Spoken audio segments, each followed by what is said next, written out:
What is going on, everybody? It's the France, and we're here again for our Monday Night Raw review for June 18th, 2018.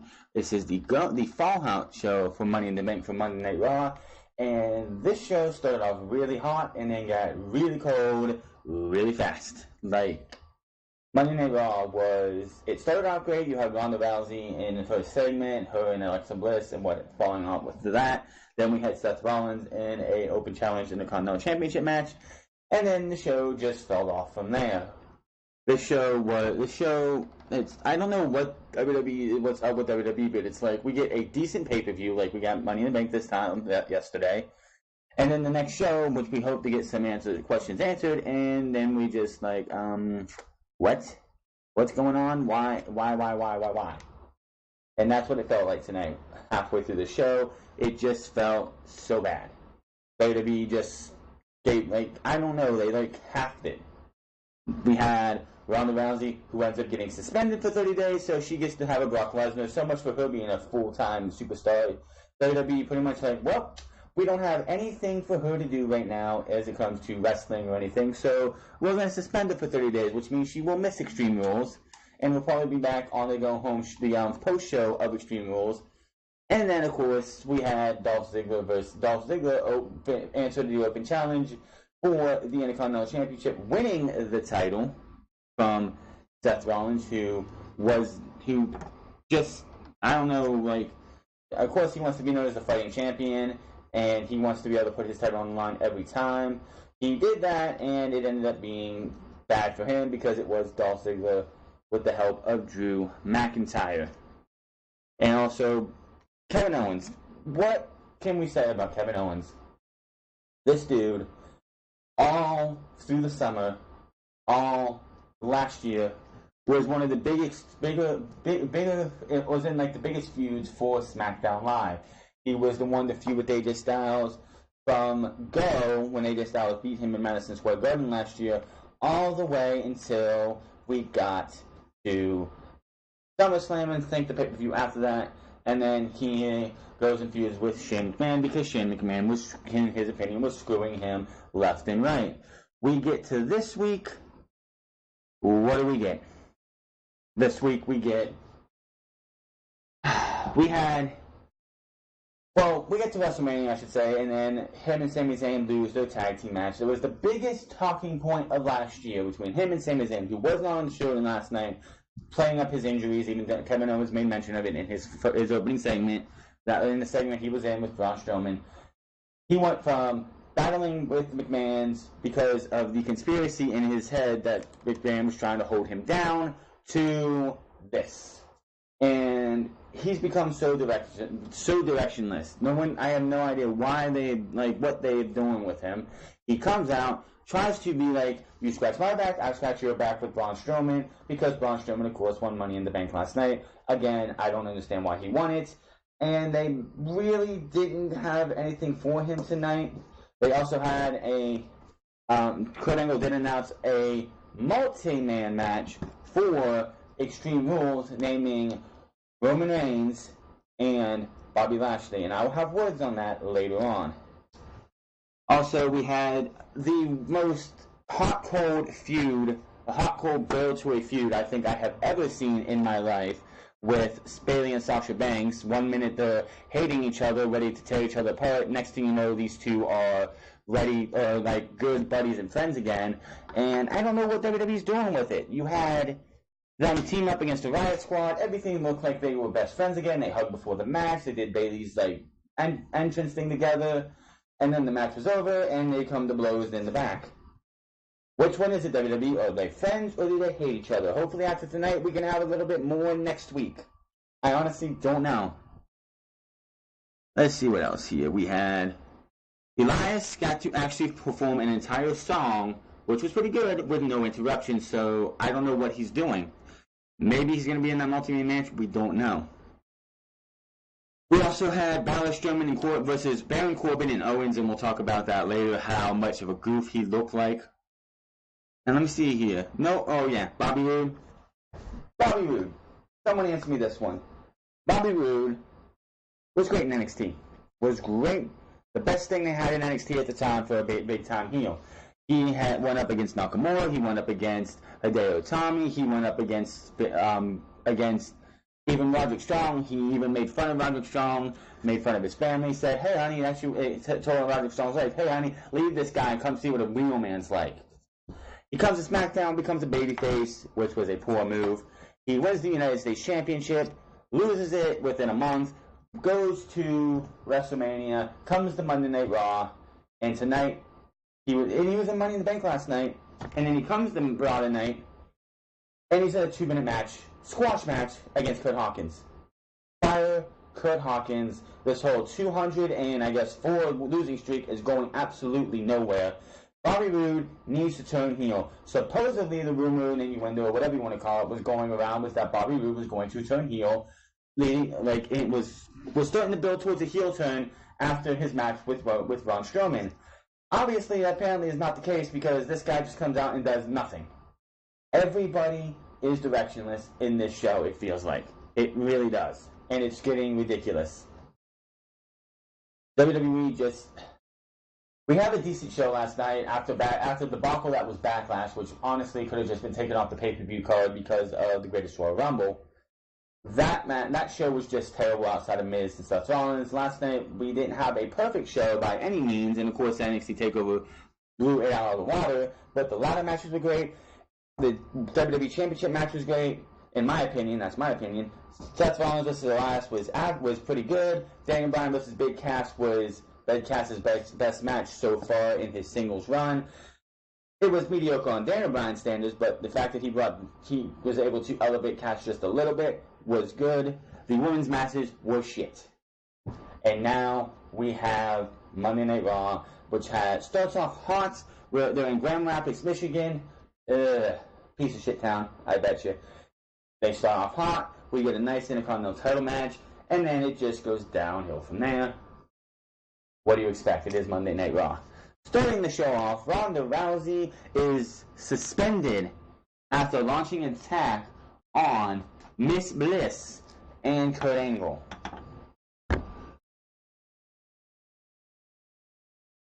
Just gonna get the commercial to go through. This is when it comes to this whole thing. First off, everything that happened tonight, if the right person would have won, still could have happened. I don't understand why they had everything that happened tonight could have still happened. It made more sense with who everybody was pitching, and it made more sense with that person. This entire thing would have made sense. But what we get instead, we get Alexa Bliss as Raw Women's Champion again. I thought you would be with Max, but you come out here to show this wealth from the Money in the Bank briefcase that left all over your body?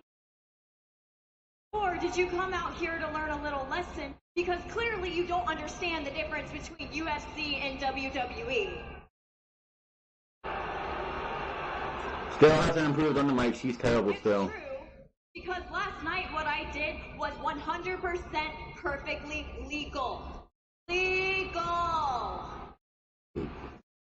Now, not all bad. Rhonda, I will tell you this. Last night, but I guess we will never know now, will we?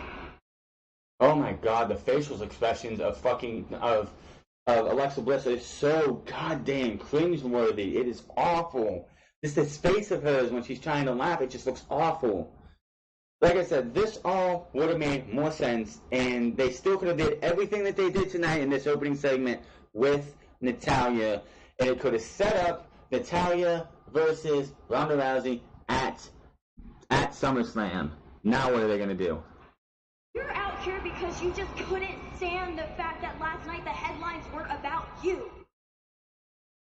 Last night, ESPN did an interview with me. Bleacher Report did a story on me. Sports Illustrated, Forbes, CBS News, me. Because I'm the Raw Women's Champion, Rhonda. And you are... I'll say it. Irrelevant.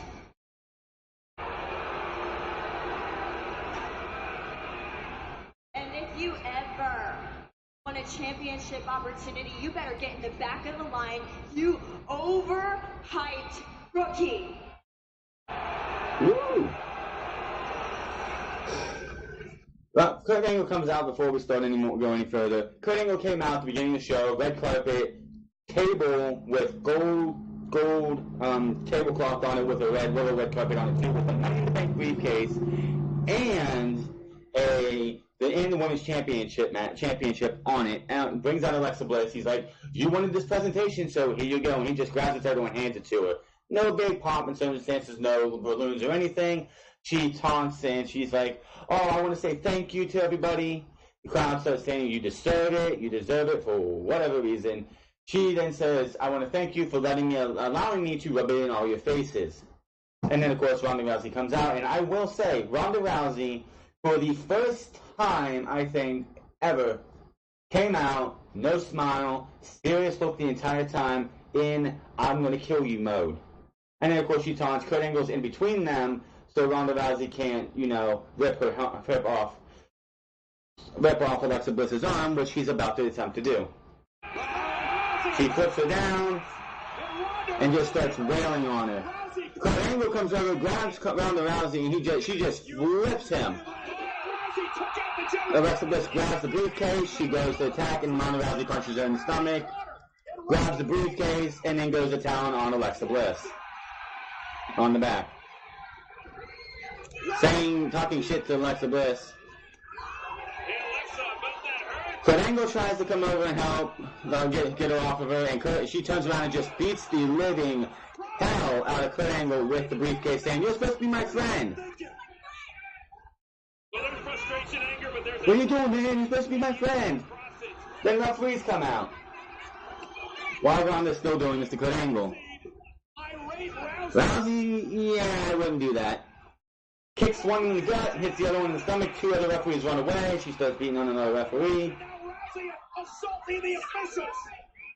I can almost understand Bliss putting your hands on Kurt Angle and the referees. Walks back over to Bliss, who's like just dead in the corner. Bliss is like just dead in the corner. Grabs her by the waist, lifts her up. I think she was supposed to try and put her in a powerbomb position, but she does it. Has her like in a razor's edge, sort of, poorly. Alexa Bliss is out of it. And she just lifts her up and best that powerbomb through the table.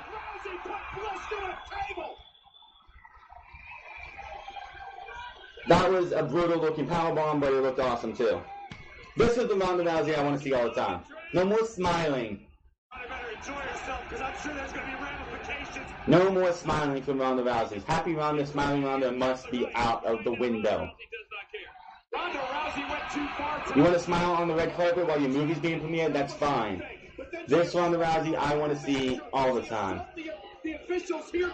She walks out, pissed as can be. I don't need you or anyone else condescending telling me that this isn't the UFC. Get it. I understand. No, you don't get it, right? You don't get it, Ronda. That's the point. Okay, I don't even know what to do right now. I mean, I'm sorry, but I don't have a choice. You might even ruin your chance of ever being the world champion, the Raw Women's Champion. Sorry.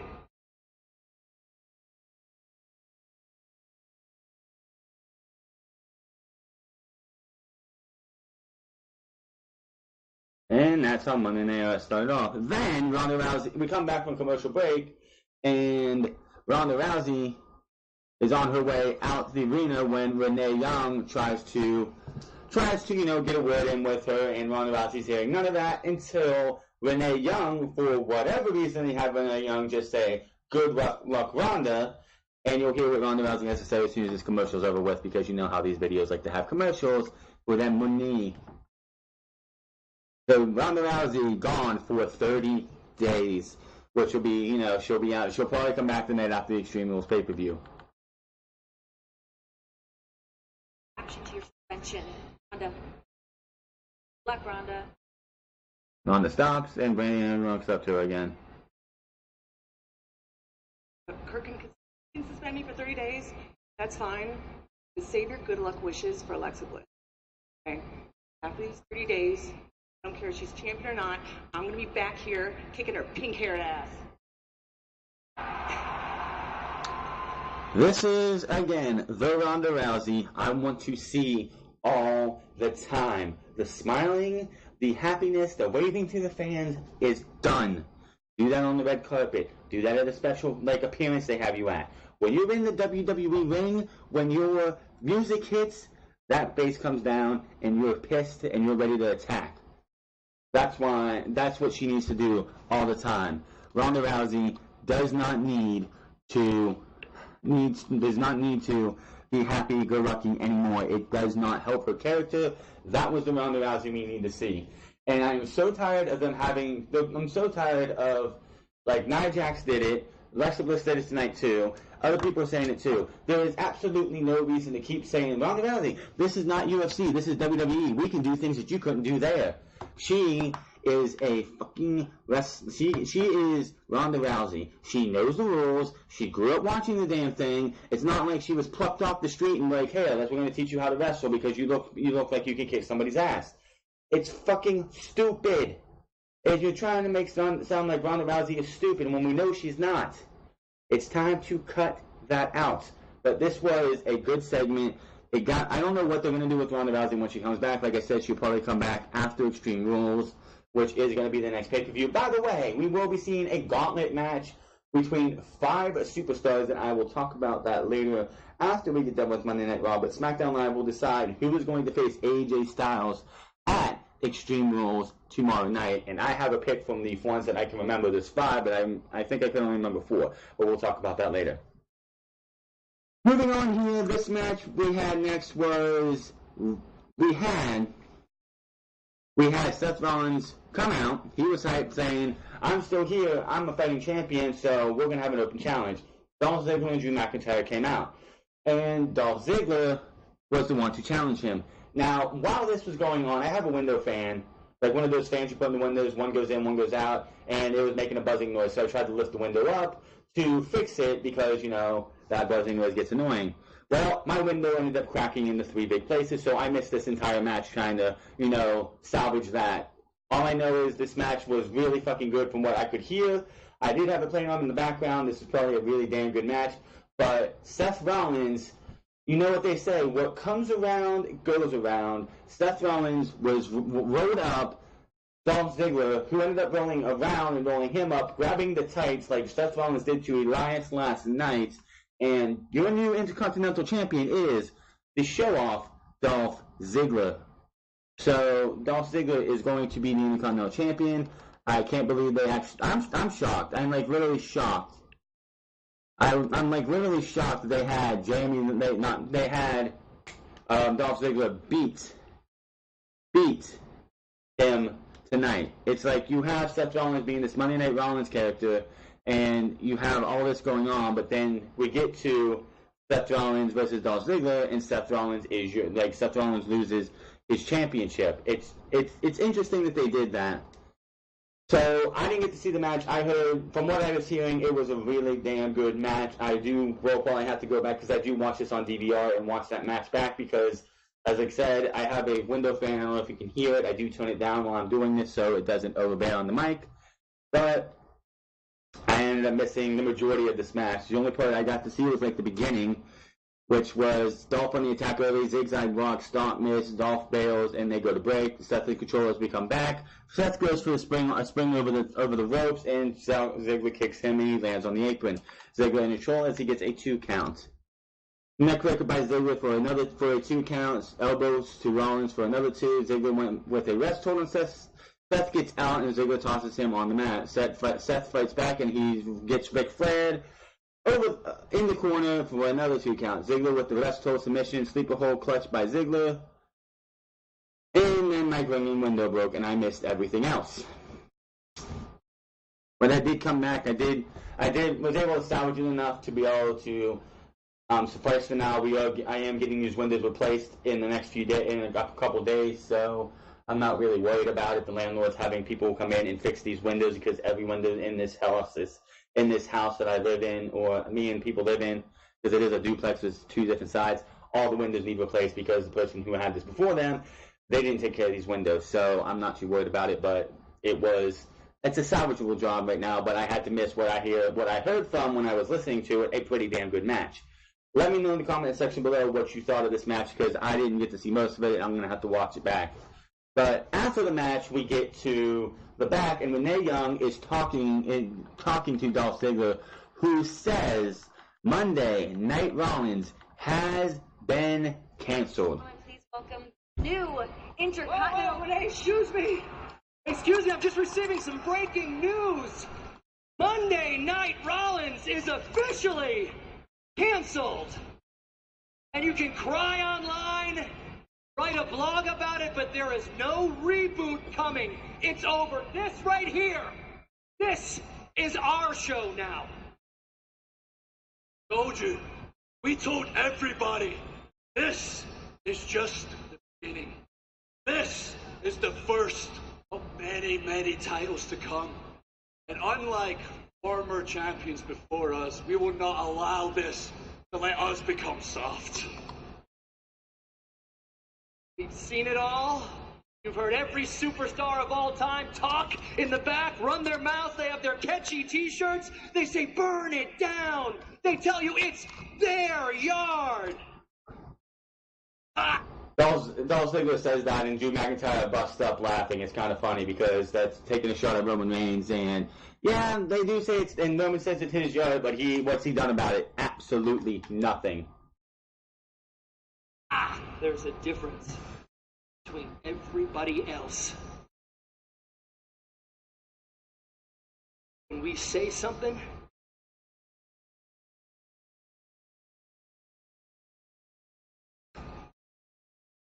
So where do we go from here for this title match? Well, Seth Rollins has invoked his rematch clause for next week. So this is not going to lead up to Extreme Rules.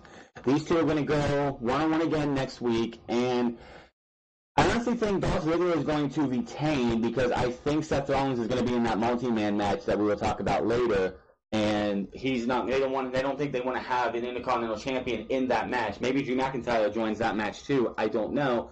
But we do have two of those names announced, and they said multi-man, so it's not just going to be one-on-one for the two that they named. I don't know what type of match it is. He said multi-man. He didn't say fatal four-way, triple threat match, six-pack challenge, five-way, gauntlet match, or whatever. He just said multi-man match. I don't know how many that's going to be. Maybe we'll have some kind of championship scramble thing. I don't know. We'll have to wait and see. And he said he'll name. Cunningham in the thing said he will name participants later besides the two who were out there tonight. But there's only 4 weeks until I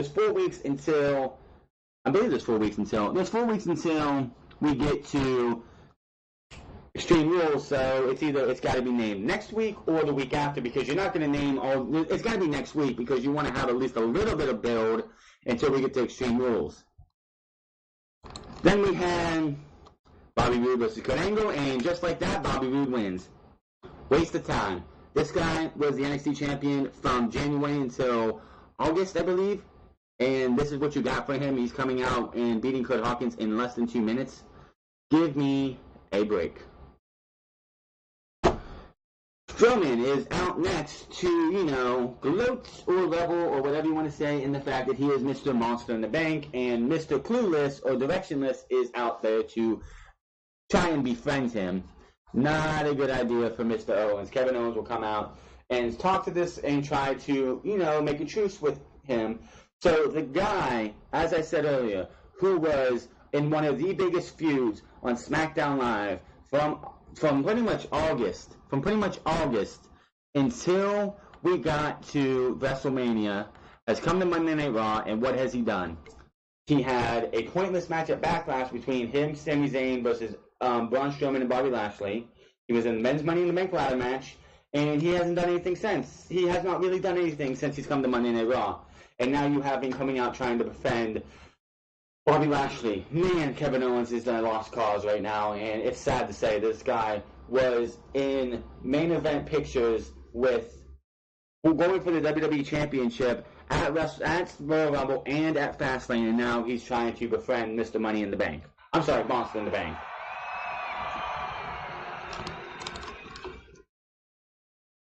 I stepped in the ring with 7 other superstars, and I stomped, and I smashed, and I snatched this contract.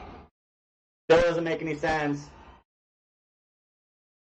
And now, all Brock Lesnar has to do is show his face, and I will cash this contract in and become the new Universal Champion.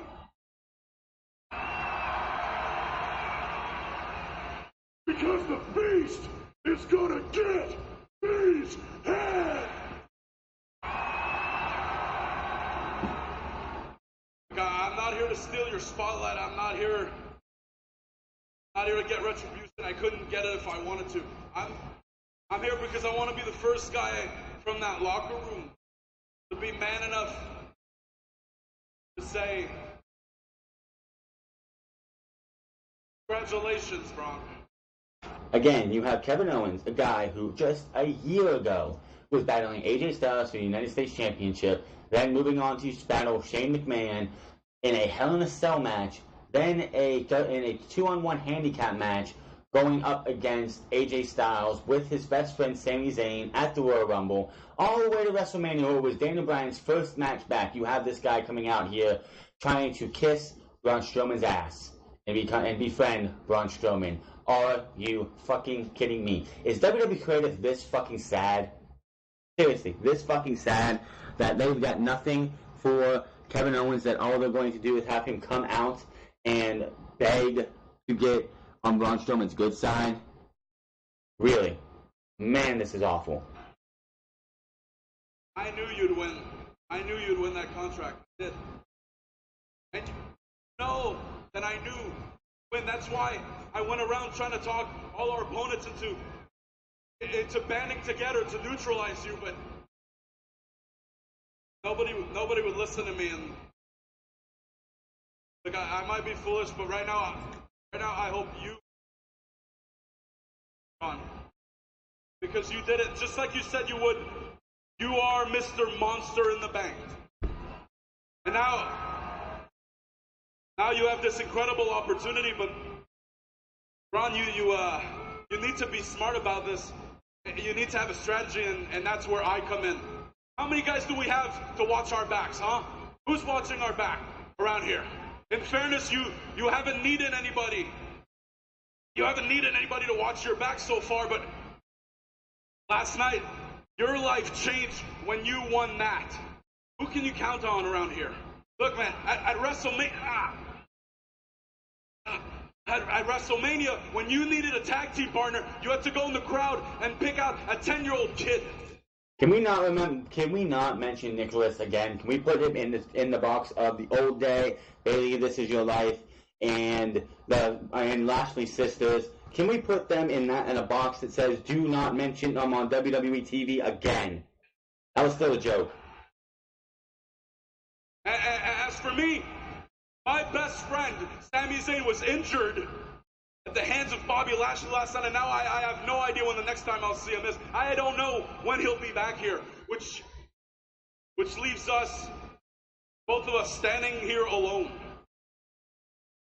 Both of us in need of a friend. Look, okay, maybe friend is too strong of a word. You don't like me, I get it, and that's fine. But what I'm saying is maybe we can help each other, or let's call it what it. Maybe we can use each other.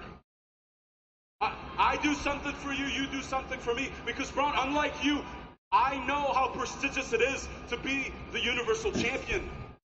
Which is not very prestigious at all, since you were the only one to have a lengthy title reign that defended it on multiple pay-per-views, which it was still a very underwhelming title reign because the list of Jericho was more over than your Universal Championship. And now what happens? Goldberg won it, went nowhere with it. Brock Lesnar has won it and has not lost it yet, and it's gone nowhere. The guy's been off TV for majority of his title reign, defending it 4 or 5 times. Yeah, no, this title is absolutely trash. It has no prestige.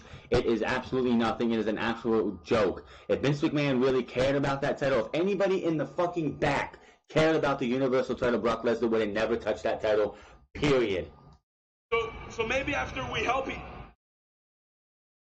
maybe after we use each other, and you successfully cash in that contract, and you become Universal Champion, you and I can have a match for the Universal title. I do something for you, you do something for me. And Braun, we can start this tonight. Right? You and me, monster and man.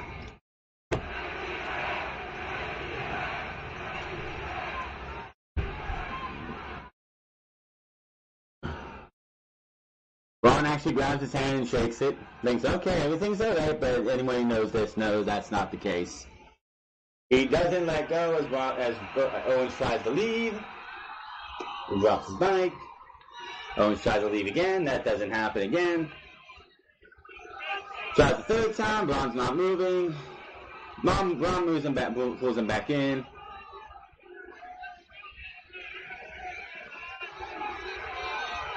He's saying something to him. I don't know what it is. He goes for the power slam, and Owens is able to get away. Injured. Well, thank goodness he was able to get away. And Owens backs out. I will say it again. Kevin Owens went from main eventing SmackDown and being one of the big talking points of the end of 2017 to pleading with Braun Strowman to be his friend.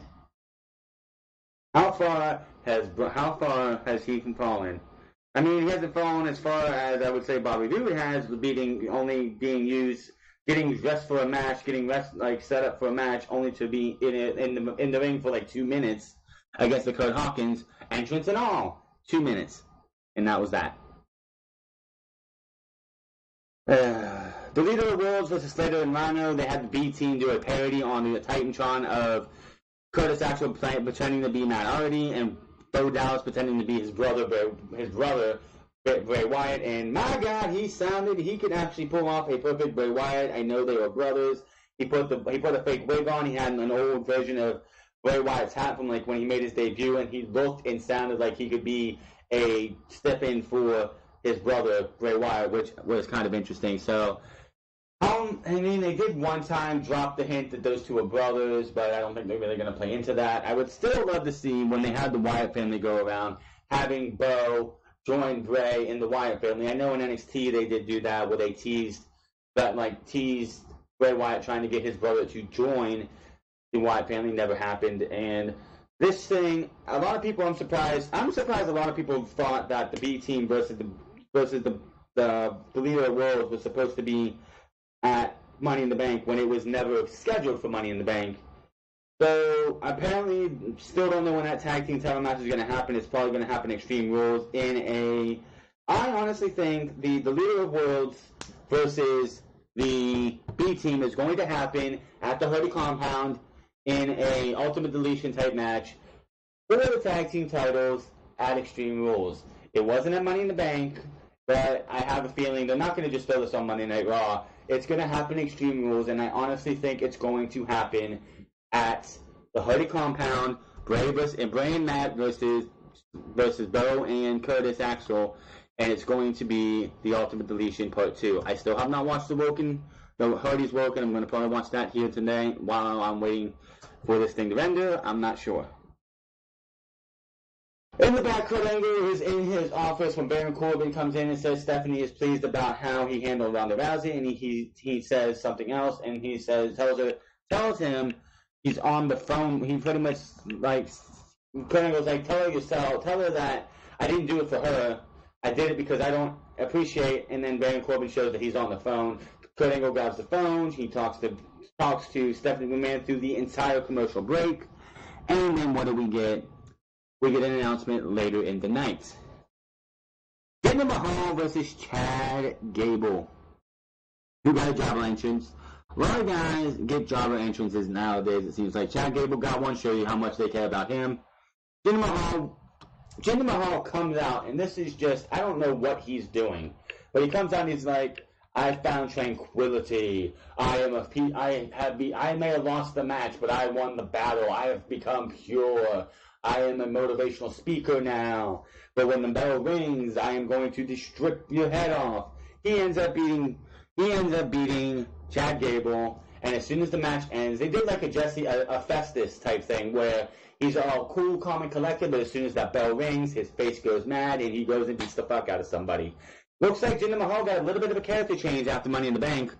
That's what it looked like to me. And he beats Chad Gable, and as soon as the bell rings and his music plays, he's back to smiling and looking up to the heavens. In the back, we had the Riot Squad. Oh boy. Acting like spoiled little brats who didn't get their way, throwing things around, causing a mess. They've been here since November, and since last week, they decided we're going to have the Riot Squad start throwing shit around and acting like a bunch of little kids. They find these people working on laptops and stuff. They go over, they grab a laptop, they'll close it, and have Sarah Logan crash it over, break it over a table. I'm like, really? These guys are just going to sit there and create and, be commit vandalism? And then, of course, they take the black lipstick and they put a big R on the mirror right there. So what do we get? We get Bayley and Sasha Banks, who were a little bit earlier, which I hope they have it here. They do not. Bayley and Sasha Banks were in the back. Bayley comes in to Sasha Banks, who looks like depressed from her loss last night. And I think I had that on here. Where did it go? Yeah. Bayley wants to start new. They shake hands. In the back, Sasha Banks is joined by Bayley, who says sorry and asks if she is okay. She says yeah, and says now you can stop. You can stop replaying the match over and over in your head, Sasha Banks, that is. And I'm surprised you weren't watching it on your phone, she says. And she handed her the phone and said she was. She just wants to be the best. Bayley says she knows that. These two start bickering back and forth again. Bayley wants to start anew. They shake hands, like they do a nice little hand grasp together and shake. And it looks all good for now. Then it's Bayley and Sasha Banks versus Liv Morgan and Sarah Logan. Raw. Bayley and Sasha Banks start this match out. Bayley starts it even though Sasha Banks wanted to. Bayley's like, looking out for her because her back is compromised. Anybody who does a Money in the Bank ladder match, and that includes the women again, I do not want to see a springboard splash onto the ladder ever again. That's how you end careers. And this is not what you do not want to end somebody's career unintentionally or intentionally either. You do not want to be responsible for doing something like that. And I'm talking about when I believe it was Ember Moon who did it. Sasha Banks could have ended her career with that bump. I'm pretty sure somebody lost their career because of that type of bump. Don't want to see that again. But this match started with Bayley. I believe she was against Liv Morgan. It doesn't really matter who she was against. Sasha Banks tags herself in, tells Bayley to get out. She does a couple moves. Bayley tags herself back in, tells her to get out, and pretty much wants to try and protect her. They do something on the outside, and Sasha Banks lays out Liv Morgan and says, "I'm good, dude." And Bayley's like, "Oh, I'm sorry. I guess that's all right." So that was pretty much what happened. Was Bayley ends up getting distracted, gets taken out. Sasha Banks ends up getting taken out by the Riot Squad, gets pinned 1, 2, 3, and that was the match. After the match, Bayley helps Sasha up, who just shoves her away. Is like, "Get away from me! I'm done with this." Then Bayley goes over to her again, and she says, "Get away from me!" And Banks wants nothing to do with Bayley. Then she gets into Bayley's face. They do a little stare down, and Bayley gets shoved down by Sasha Banks, who leaves the ring in disgust. And of course, you have Corey Graves over there like, "I told you this was going to happen." Then we get back from commercial break, and Sasha Banks is in the back, not happy at all, and Bayley comes up from behind her, and things do not go well for the best friends to be, or supposed to be.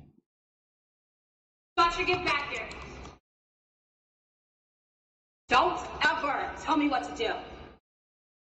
Don't walk away from me. I'm not finished with you. Well, I am. Bayley's going to start beating the shit out of her. Well, look at some catering. Phil, I've been guaranteeing it for months. Yeah, but I'm making it this long.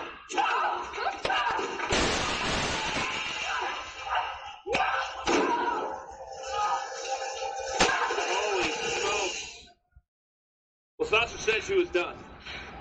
And she just laid Bailey there in a heap of her own, you know, piss and vinegar. Oh, yeah.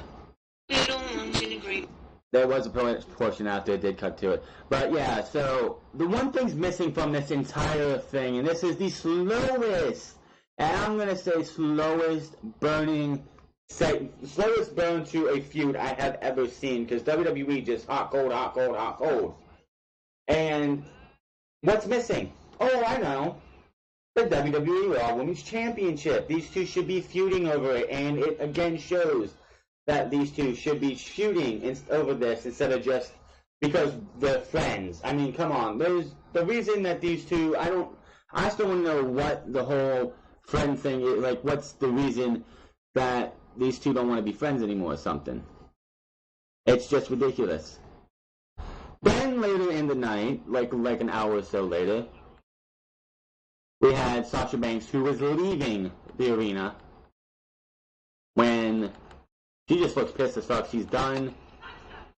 But how often does somebody actually leave the arena with the ring gear still on? Somebody answer me that. Bailey comes back in wanting to, you know, have more words. Sasha, I'm not done with you. Well, I'm done with you. I'm done helping you, and I'm done being your friend. Gets in the car and just, you know, wants to leave. Sasha, open the door! That window is open, Bailey. Why don't you just grab the... And she just drives off and throws a bottle, I guess, at her. And slowest burning feud ever. What is WWE going to do with these two? I don't know. It's just 1 week they hate each other, next week they're all smiles and giggles and sunshines and whatever, and the next week they're fighting each other again. Will you make up your mind already and put the Raw Women's Championship on one or the other? That's what this feud needs. This should have been the feud going into WrestleMania, as you saw at the Women's Battle Royal that they had at WrestleMania when it came down to, well, you know, Naomi was hiding, but when we thought it was down to these two, everybody wanted to see Bayley and Sasha Banks. Now we get Bayley and Sasha Banks feuding, I guess. I just don't know anymore what they're doing. It's ridiculous. I don't know what WWE is thinking here. Like, 1 minute it's like Bayley and Sasha Banks, then the next minute it's like, no, we're going to think about somebody else. Then it's like Bayley and Sasha Banks again. Then no, it's just have the feud or don't have the feud. Make up your mind. I just want this thing to either happen or not to happen. It makes no sense to have it any other way. But that, I don't know what they're doing, and I guess we'll have to wait till see what happens next week. If that was Sasha's heel turn, which, if it was, it's kind of pathetic. This should have been more than it was. Then we had Kurt Angle's big announcement, which is going to be who's going to be facing Brock Lesnar next. And, oh boy, who do you think? I'll give you about a few seconds. I'll give you about 15 seconds to tell me who do you think is going to be Brock Lesnar. Who came out? Go ahead.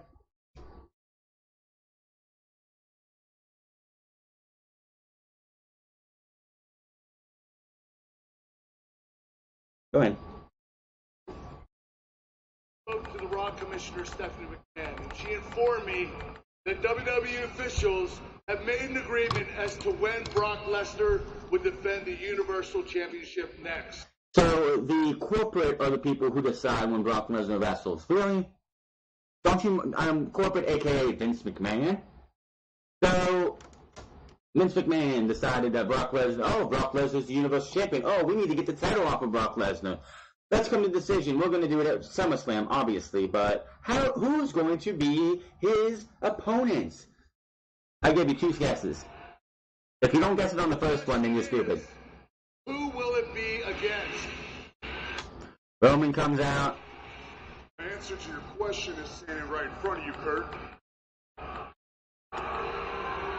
I beat Brock Lesnar at the Greatest Royal Rumble. Can I finish spot for the last motherfucking time? You did not beat Brock Lesnar at the Greatest Royal Rumble. You speared him out of the cage. You were on the cage together. You look at the fucking video footage. You look at pictures that you actually produced yourself. You roll over. Your feet have to touch the floor.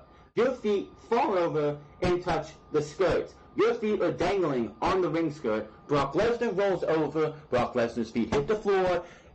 That ref comes out. Ref rings the bell. Brock Lesnar is still the Universal Champion. You did not, and you have never beaten Brock Lesnar. I want this shit to fucking end. I am sick of WWE spinning it their own goddamn way. Brock Lesnar has never been beaten by Roman Reigns. Anybody who thinks that the ring skirt is the floor, then Brock Lesnar would have won anyway, because in that analogy, the cage mesh that Brock Lesnar was laying on is the floor.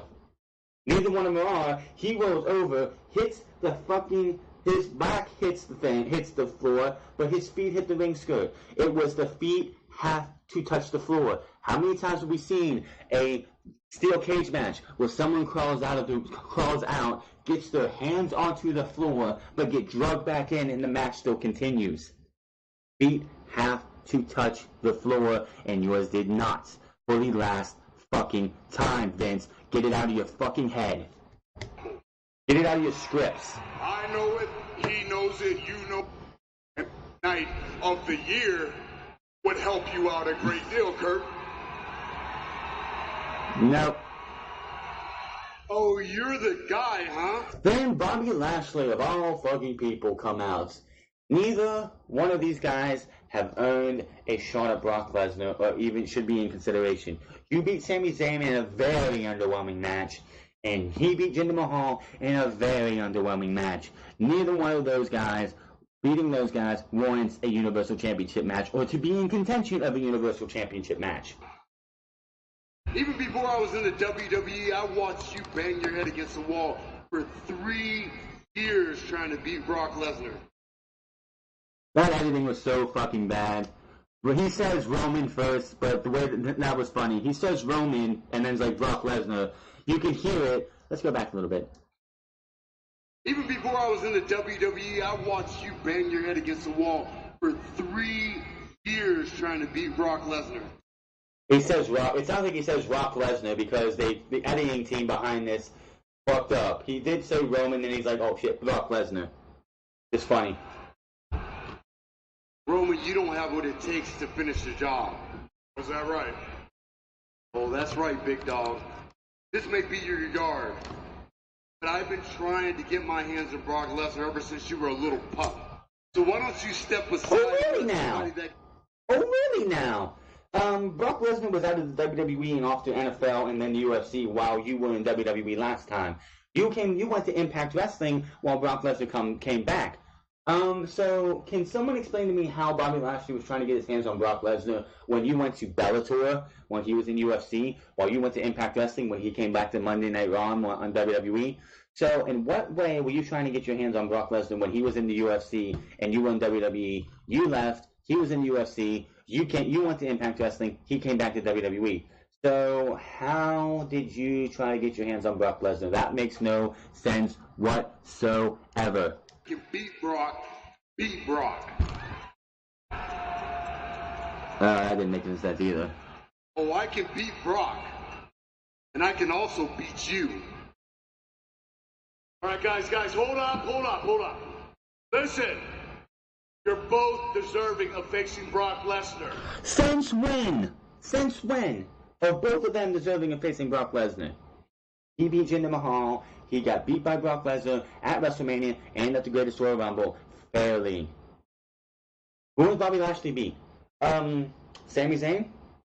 Sami Zayn, who's never had a Universal Championship match before, never been Universal Champion, has never been in contention for Universal Champion.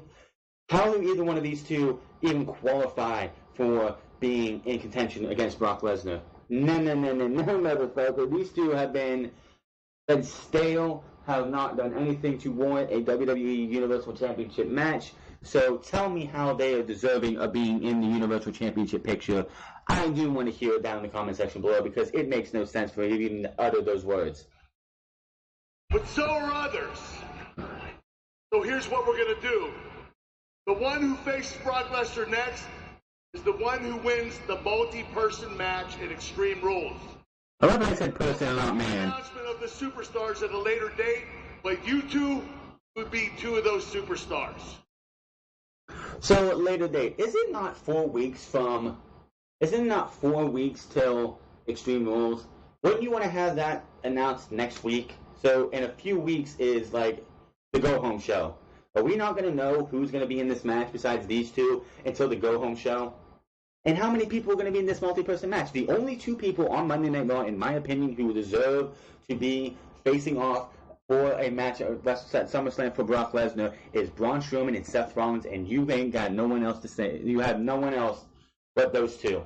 Yes, Seth Rollins lost tonight, but it was a cheap-ass way to do it. And it was karma came back and bit him in the ass. Plain and simple. No. Only 2 people on Monday Night Raw right now.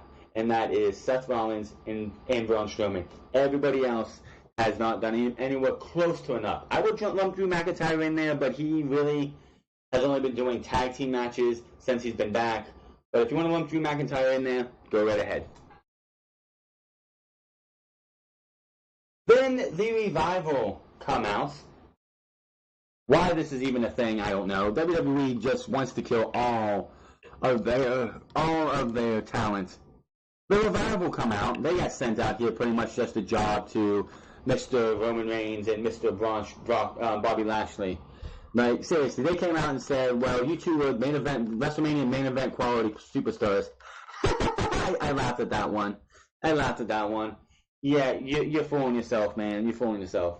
They pretty much challenged them to a match in which, of course, what happened? The winners of the match were Roman Reigns and Bobby Lashley. You know, just you know. And oh yeah, Roman Reigns. You might want to watch how Bobby Lashley did the spear tonight. That's a real spear. You charge through and you run through the opponent. What you do, you bounce off the rope, the person's falling back, and you land on top of them.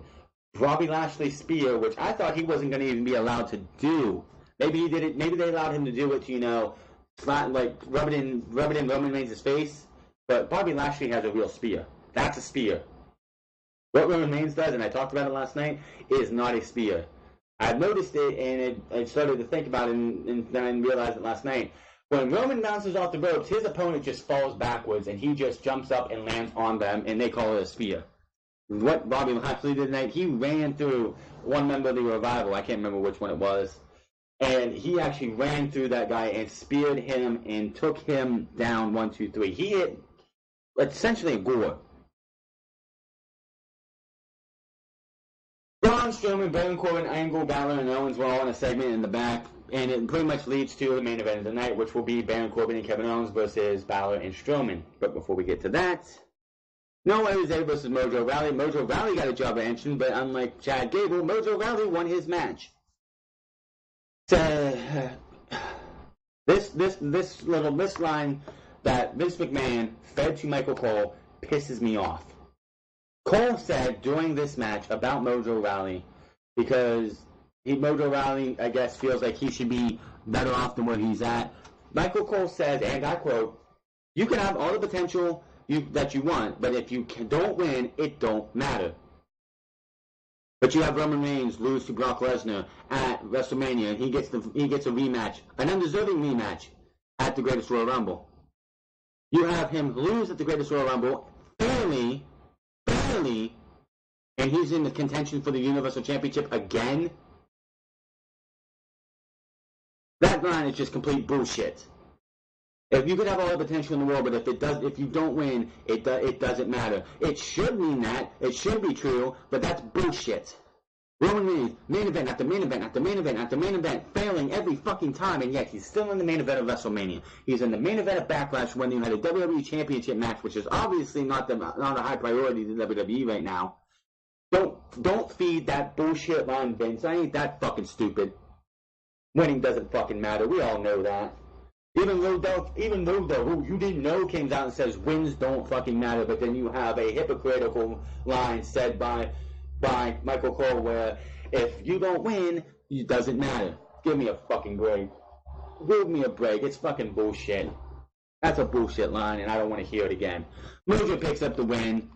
After the match, Mojo says W is more competitive now than it has ever been. Really? Oh, really? Go look at the Attitude Era. Go look at 97 to 2001, 2002, or 2001.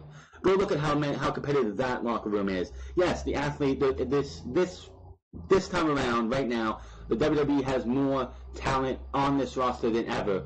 But are they more competitive than they were back in the Attitude Era, where if you screwed up, even by a midget, by a second, somebody was in the back ready to take your spot? People can fail, and time after time after time on Raw and SmackDown, and they will still get chance after chance after chance. Look at Jinder Mahal last year. Every fucking title match he had, he failed to get over. He failed as a big time heel. He failed as a WWE championship, but he always was. He kept the championship until they finally realized, or I don't know if Brock Lesnar and Paul Heyman forced their hand because he'd rather wrestle AJ Styles than Jinder Mahal at SummerSlam.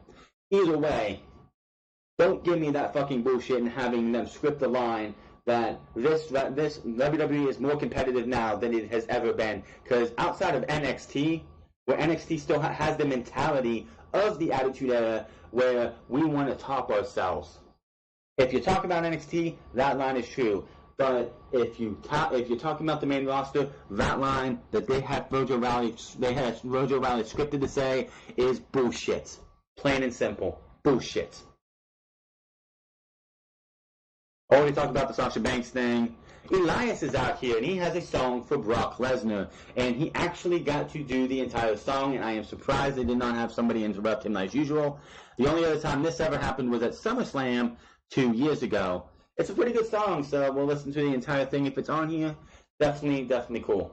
Like, Elias has an unplugged, and this is a cheap pop. This is a plug to that because I want to see it. Elias Unplugged is coming to the WWE Network soon. They have not put a date out for it. They did during the Table with Three with him, Jeff Jarrett, and Road Dogg have clips from it, and they said it was coming soon. So honestly, I'm looking forward to seeing that just to see what Elias can do, because he has potential, man. Let me get this thing all set up here, man. I just gotta get a better computer belt up. Elias sings a song for Brock Lesnar. There's no one in the world like me. There's nothing I can't do. But when times get hard, ask yourself, what would Elias do? Hey Kurt, I heard Brock was looking for a fight. They cut out the first line. Well, I think at Extreme Rules it should be Elias's night. Everybody wants to run and hide when the beast comes knocking. But I got nothing to fear, 'cause Elias will be walking. He's tough on the outside, but deep down his soul is vapid. Whatever that means. It reminds me of the trash that I'm looking at here in Grand Rapids. That's a good one. Always gonna jab at the city you're in. What are Grand Rapids known for anyway? There's no one in the world like me. There's nothing I can't do. But when times get tough, ask yourself, what would Elias do? I said, there's no one in the world like me. There's nothing I can't do. I can't think of the song he's ripping off. Times get tough. Ask yourself, what would Elias do? I said, there's no one in the world like me.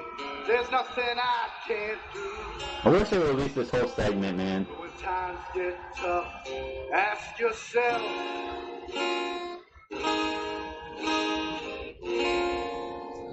what would Elias do?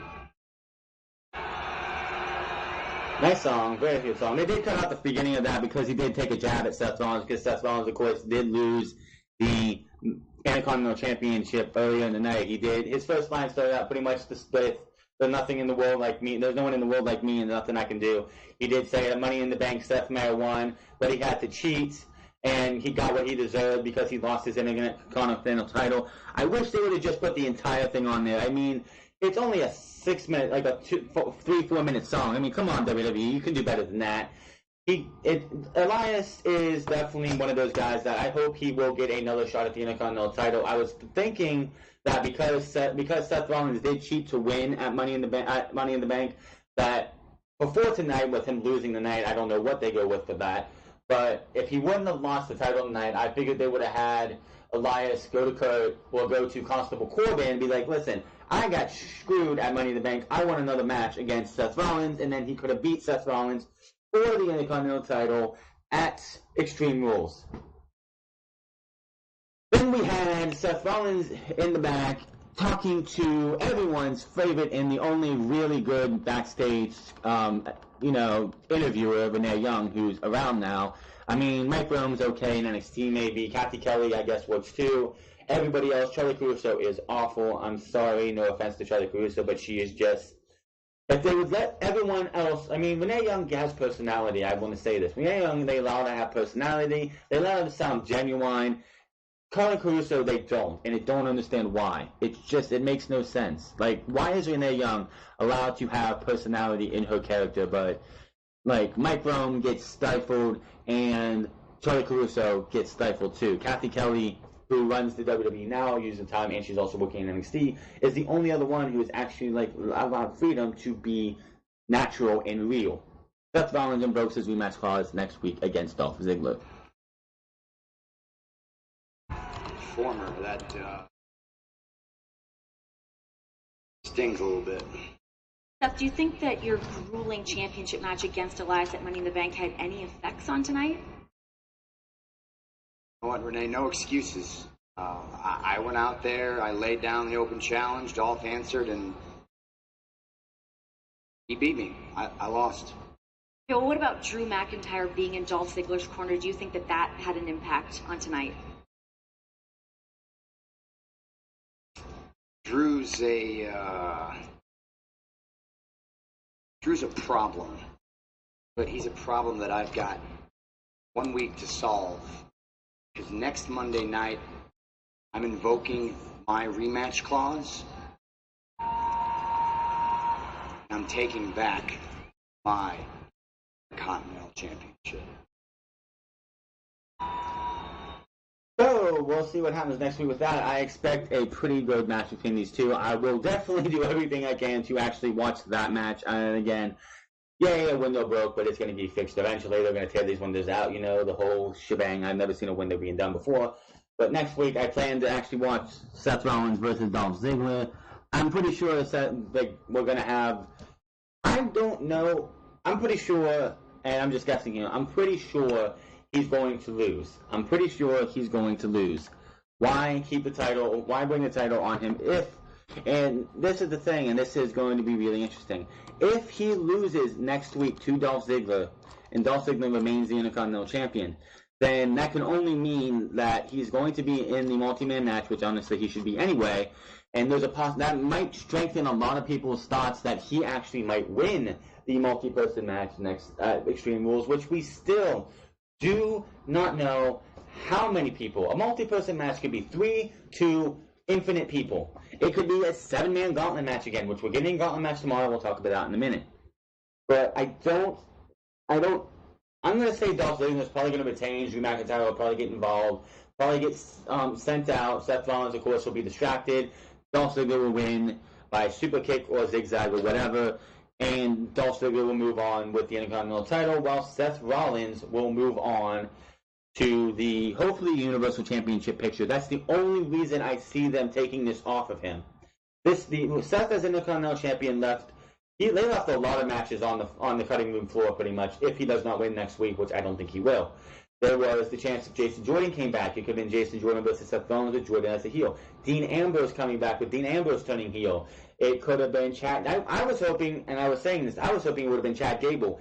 No, Gable wouldn't have won. Chad Gable versus him would have been a hell of a match, but we got Chad Gable versus Jinder Mahal, with Chad being pretty much utterly destroyed. So they left, in my opinion, a lot of matches, Intercontinental title matches for Seth Rollins on the cutting room floor. And hopefully this leads to Brock versus Seth at SummerSlam, and Seth wins, or Braun comes in and cashes in, taking the title from Brock Lesnar, sacrificing Seth Rollins, but it's a sacrifice well overdue. And then at the next pay-per-view, you get Seth Rollins versus Braun Strowman for the Universal Championship. Fuck Roman Reigns. Main event here was Braun Strowman and Finn Balor versus Baron Corbin and Kevin Owens.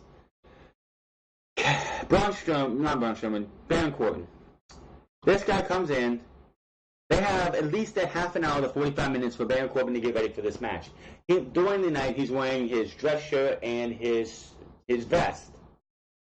Why, oh why, did he not go to his gym bag and take that stuff off and put his jacket, his Baron Corbin jacket on?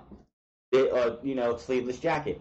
Did they get rid of that? Is he not wearing that anymore? He comes to the ring wearing the vest and shirt, and he looked ridiculous. You're going to wrestle a match in WWE. You look like a Corporate Kane knockoff. That's exactly what I'm getting from this Baron Corbin thing, is that he's Corporate Kane 2.0. He's younger, but he still feels like he's a Corporate Kane 2.0. He's kissing up to the authority figure of Stephanie McMahon. He's arguing with the babyface general manager, and he's wrestling in sweatpants, in a suit and suit pants, shoes that you would not wrestle in usually. At least that's what it looks like. A t-shirt and a dress shirt and a vest. Are you kidding me? This guy had 45 minutes to go get ready. He could not take that stuff off and put his jacket on. Do they want to cover up his stomach or something because of all the jokes online about his bare stomach? I don't know. But he looked fucking ridiculous. Oh, this match, Corbin ends up winning this match with a end